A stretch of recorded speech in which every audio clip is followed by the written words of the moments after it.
It started with a storm. Not just the kind that rattles the windows and drowns out every other sound, but the kind that wraps the world in darkness. The power was out, leaving me with nothing but the dim glow of my phone and the occasional flash of lightning to keep the shadows at bay. But the storm? That wasn't the worst part. I was home alone. My parents were out of town, and I had spent the evening convincing myself that the creaks and groans of the house were just the old wood adjusting to the cold. The storm was supposed to be background noise, a distraction while I curled up with a book. The house was unsettlingly quiet. Too quiet. Normally, you'd expect to hear the hum of the fridge or the faint ticking of a clock, but tonight, all of that was swallowed by the storm's howling winds. Each lightning strike lit up the room for a split second, casting jagged shadows that seemed to move in ways they shouldn't.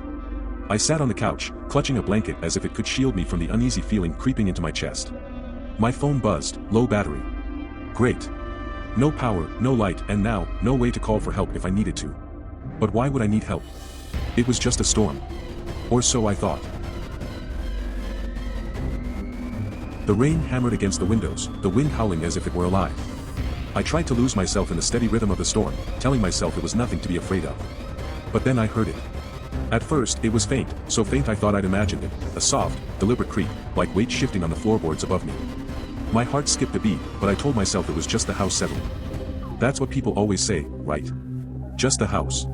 Then it came again. A slow, deliberate step. My skin prickled. I grabbed my phone, its dwindling battery percentage glaring back at me like a countdown. The light from the screen was weak, but it was better than nothing. It's just the wind, I muttered under my breath, hoping that saying it out loud would make it true. I got up and walked to the base of the stairs, staring up into the dark void of the second floor. My pulse thudded in my ears, louder than the storm outside. Hello. I called, my voice shaky. No answer. The lights flickered suddenly, casting jagged shadows across the walls before plunging me back into darkness. My heart raced as I stumbled toward the kitchen, hoping to find a flashlight. That's when I noticed it. A picture frame on the counter, one of my parents and me from a trip last summer. It had been sitting upright on the shelf earlier, but now it was face down. My breath caught in my throat. The wind howled louder, and I jumped as a window in the living room slammed shut with a force that rattled the walls. I stared at it, wide-eyed, trying to convince myself that I hadn't left it open. The storm was just playing tricks on me. It had to be. But deep down, I knew something wasn't right. The air inside the house felt heavier now, pressing down on me like an invisible weight. I tried to focus on the storm outside, hoping it would drown out the gnawing unease that had taken root. That's when I heard it. It was faint at first, a soft knock, almost polite, coming from the front door. My chest tightened. Who would be out in this storm? I froze, straining my ears against the sound of rain battering the windows. Another knock followed, more insistent this time. But it wasn't the door that terrified me, it was the fact that the sound didn't echo from where the front door was. It came from the back. Heart hammering, I grabbed the kitchen knife and moved toward the back door. Each step felt like it might be my last, the silence between the storm's gusts stretching unnaturally long. When I reached the door, I saw it. The lock was undone, the door cracked open just enough to let in the damp chill of the night. My shaking hand pushed it closed, clicking the lock into place.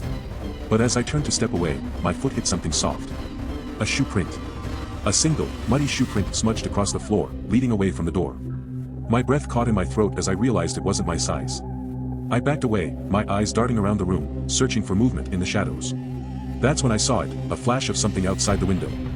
A figure, just for a moment, standing motionless in the rain. Who's there? I yelled, but my voice cracked, and the figure didn't answer. When I blinked, it was gone. The air felt suffocating now, the kind of stillness that made every creak of the floorboard sound deafening. I reached for my phone to call someone, anyone, but it was dead, its battery drained completely. I stepped into the living room, my eyes scanning for anything else out of place. And that's when I saw the note. It was sitting on the coffee table, the edges curling slightly from the damp air. I didn't recognize the paper, but I recognized the handwriting. It was mine. The words were simple, but they sent a chill racing down my spine. You can't leave. I backed away from the note, panic rising in my chest. I had to get out of here. I couldn't stay in this house any longer, not with that message, not with the shadowy figure I had seen outside. My legs felt like lead as I scrambled toward the front door. The storm was still raging, the wind howling as I reached the door and twisted the handle. My heart skipped a beat when it didn't open. I yanked harder, but the door was stuck, impossibly stuck, like something was holding it shut from the other side. Frantic, I ran to the back door, hoping that maybe it was still open, that I could escape through there. But as I reached for the knob, my stomach dropped. The back door had been locked from the outside. I hadn't locked it. I hadn't even gone near it. Suddenly, the lights flickered.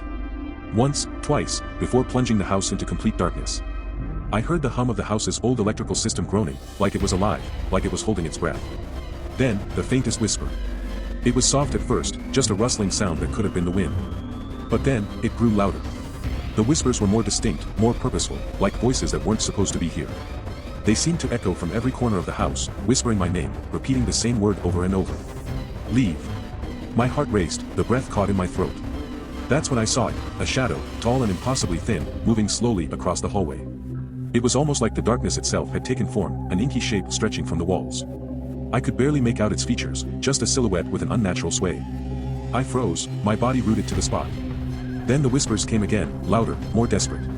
The air grew thick, suffocating, as though the house was breathing with me. Suddenly, a door slammed shut behind me, and I jumped, my eyes widening in terror. I spun around, but there was no one there. The house was alive, reacting to my every movement. The lights flickered again, and for a brief moment, I saw it, its face. A hollow, black void where its eyes should have been, a mouth twisted into something that wasn't quite a smile. And then the darkness swallowed it up again. I turned and ran. My legs moved before I could even think.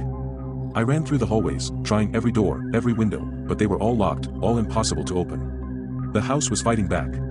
I could hear it groaning beneath my feet, the whispers growing louder, the lights flashing as though the walls themselves were closing in. I ran toward the back door once more, hoping against hope it would open. But when I grabbed the handle, nothing. And then the worst thing happened. The whispering stopped. The house fell into an unbearable silence. But I wasn't alone anymore. Behind me, in the reflection of the glass, I saw it, just for a split second. The figure. Standing right behind me. I spun around, but there was no one there. Not physically. But I felt it, like something cold, dark, and wrong was just inches away. I turned and bolted, not caring where I was going, just knowing I had to escape, that this nightmare wasn't over yet. I ran through the storm, my breath ragged and my legs trembling beneath me. I didn't care where I was heading, I just needed to get away from that house. The rain soaked through my clothes, the wind howling around me as I pushed forward, feeling like I was being hunted by something unseen. My heart pounded in my chest, but at least I was out. At least I was free. I kept running, not stopping, not looking back. My mind was racing, desperate for some kind of safety, some assurance that it was finally over. The road ahead looked familiar, and for a fleeting moment, I thought maybe I was heading toward help. But then the world around me seemed to shift. I stopped dead in my tracks, my blood running cold. The trees, the winding road, the storm, it all looked so familiar. Almost too familiar. I turned around, heart thumping, hoping for any sign of something different, something that could prove I'd gotten away. But there it was, looming in the distance, the house. The same house. No. No, it couldn't be. I was far away from it, how could it be here? My stomach twisted in horror as the truth began to settle in. The house, it was still with me. I stumbled backward, panic flooding my senses. And then I saw it, a piece of paper, fluttering in the wind. I bent down to pick it up, my hands shaking uncontrollably. The message on it was simple, chilling. You can't run from this. The words echoed in my mind, sending chills down my spine. I looked around, desperate for something, anything, to change. But the storm was relentless. The wind howled through the trees, and the same oppressive silence seemed to hang over everything. A feeling washed over me, the same one I had when I was still inside the house. The sensation that I wasn't alone. That whatever it was still here. I whispered to myself, my voice barely audible above the storm, I'm still trapped, even now. And I realized the truth, it was never about escaping the house. It was about escaping something far worse. Something that would follow me, no matter where I went.